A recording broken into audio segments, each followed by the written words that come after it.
There's a lot of places all over the world that are supposedly haunted, right?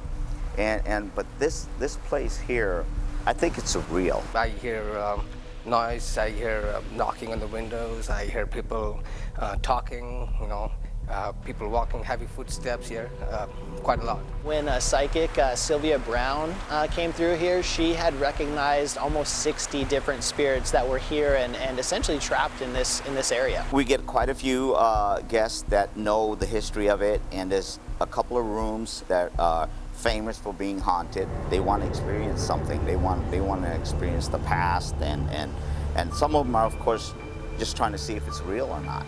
And I don't think we've had a guest that have stayed in one of those haunted rooms that was disappointed. I'm in Brookdale, California at the world famous Brookdale Lodge. This hotel has hosted presidents, celebrities, and dozens of spirits that continue to haunt this location today.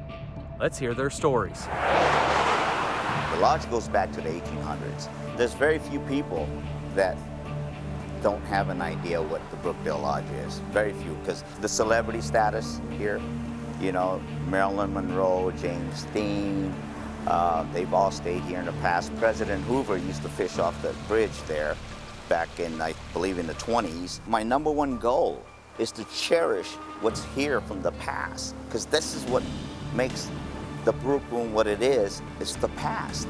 Every time I speak with someone anywhere that I go to, when we mention the Brookdale Lodge, they're like, oh, that's the lodge in the mountains in Santa Cruz County, and it's haunted. So given the history of this place, what made you want to buy it and get into this project? I think I was ready for a unique challenge. And when I say unique, this lodge is very unique. There's numerous spirits, I believe, and one of the famous spirits is Sarah Logan. She was the niece of Judge Harvey Logan, who acquired the property in the early 1900s. This actual building here, the Brook Room, is the only building in the world, and dining room for that matter, that has a creek that runs through the center of it. She had fell here in the Brook Room and hit her head and drowned.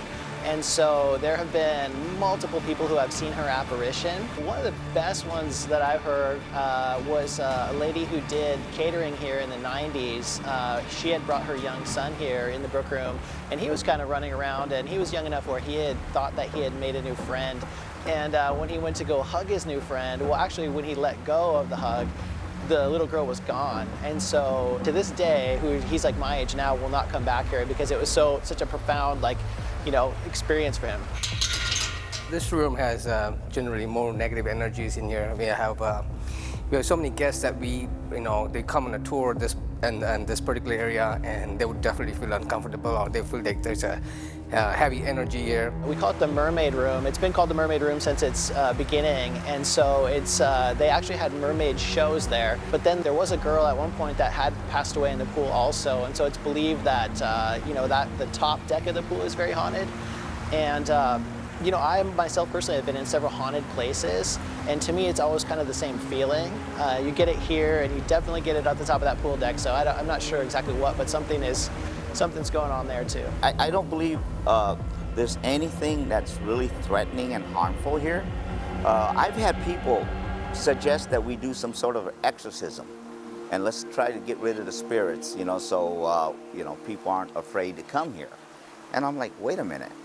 The spirits have been here for 100 years, and outside of a few people getting spooked and hurting themselves by running or jumping, I don't think the spirits have done any harm here. You're happy to keep the spirits around? Absolutely, and I don't see any reason why we can't coexist. It's a different dimension, the way I look at it.